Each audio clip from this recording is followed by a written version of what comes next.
Ma'am, कल एक social media के जरिए एक मैसेज दिया गया कि पल्लव देव जो हरियाणा बीजेपी प्रभारी हैं उनसे आपकी मुलाकात हुई है और कहीं ना कहीं जो आपकी टिकट है उस पर संकट छाया हुआ है। क्या कहेंगे मामले को लेकर? देखिए, ये भारतीय जनता पार्टी का संगठन है और इसमें जो निर्णय है वो शीर्ष नेतृत्व लेता है। और मुझे बड़ी हैरानी है इस बात की कि हमारे आदरणीय जो प्रभारी जी हैं वो तो सभी कार्यकर्ताओं से समय समय पर मिलते रहते हैं। मेरे ख्याल से अगर मैं टोटल काउंट करूं तो अब तक शायद हो सकता है कि कोई 40-50 बार उनसे मैं मिल चुकी होंगी। तो ऐसे उसमें जो है जो जिस तरह की आप बात कर रहे हैं तो ये बड़ा एक मुझे भी अजीबोगरीब लगा कि अगर हम संगठन मंत्री जी से, हमारे प्रभारी जी से, हमारे प्रदेश अध्यक्ष जी से, हमारे मुख्यमंत्री जी से एक सांसद होने के नाते हम मिलेंगे अगर, तो क्या उसका जो है कुछ ना कुछ इस तरह का मतलब निकाला जाएगा। और जहाँ तक बात है हमारे भाई अशोक तंवर जी, वो हमारी पार्टी में अगर आते हैं, हमारी पार्टी से जो विचारधारा से अगर वो इत्तेफाक रखते हैं, अगर आम आदमी पार्टी जो है वो उसमें सेवा जो है वो जो करना चाहते हैं उसमें ठीक से नहीं कर पा रहे हैं और हमारी पार्टी से इत्तेफाक रखते हैं तो उनका बहुत बहुत स्वागत है। वो एक बड़े सुलझे हुए और बड़े अनुभवी नेता हैं। और आप ये देखिए कि मेरे माताजी का स्वर्गवास हुआ तो वो अपने पूरे परिवार के साथ जो है वो संवेदना व्यक्त करने आए।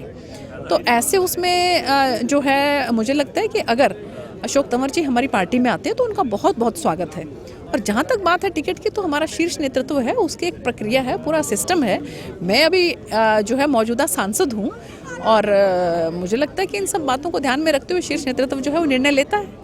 आप दावेदारी कर रही हैं सिरसा लोकसभा सीट से? देखिए, मैंने जैसा पहले आपको बताया कि मैं अनुशासित कार्यकर्ता हूं भारतीय जनता पार्टी की और संगठन जो है वो निर्णय लेता है। अगर संगठन जो है वो मुझसे पूछेगा कि आप क्या जो है वो सिरसा लोकसभा से लड़ना चाहते हैं नहीं लड़ना चाहते हैं, तो मेरा जवाब जो है वो हाँ में है।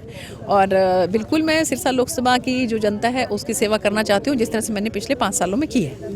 सर्वे में बताया गया, उसी के हवाले से पूछ रहा हूँ कि पूरे 303 सीटें जो बीजेपी ने 2019 में जीती थी, इसमें 50 सीटें ऐसी हैं जिनको कमज़ोर बताया गया, कमज़ोर सीटें बताया गया। उनमें से 2 सिरसा की तो 1 रोहतक की। देखिए, ऐसा है कि अगर पहली बात तो मुझे समझ नहीं आता कि किसका सर्वे है ये, और दूसरी बात अगर कोई ऐसा सर्वे है भी सही तो वो मुझे लगता है कि क्योंकि इसमें कहीं कोई दो राय नहीं कि 2014 के अंदर भी हमारे सिरसा जिला के अंदर एक भी विधानसभा नहीं आई थी और 2019 के अंदर भी हमारी एक भी विधानसभा नहीं आई थी। तो मुझे ये लगता है कि शायद विधानसभा की दृष्टि से जो है ऐसा कहीं कोई सुनने में आया हो, लेकिन लोकसभा जो है ये बहुत सशक्त और बहुत ताकतवर लोकसभा है और यहाँ से कमल का फूल 100% खिलने वाला है और आने वाले समय में हम 5 की 5 विधानसभा भी जीत कर दिखाएंगे। उसी के हवाले से एक सवाल और पूछ रहा हूँ कि आपने ऐसा भी जिक्र किया कि 2 साल जो एक कोविड में और किसान आंदोलन में जनता के बीच में नहीं जा पाए, धन्यवाद दौरा भी नहीं कर पाए। देखिए, ऐसा है कि इसमें कहीं कोई दो राय नहीं कि 2 साल पूरे कोरोना में सबके पूरे दुनिया के ही जो है वो बर्बाद हुए एक तरह से, और उसके बाद समय कुछ किसान आंदोलन में भी लगा और उसकी बदौलत जो है हमारे कम से कम भी 1100 गांव हैं। तो 1100 गांव और साथ में जो सिटी का एरिया है वो अलग है। तो इसमें अगर आप देख लें तो 2 साल के अंदर 365 के हिसाब से कितने दिन बन गए।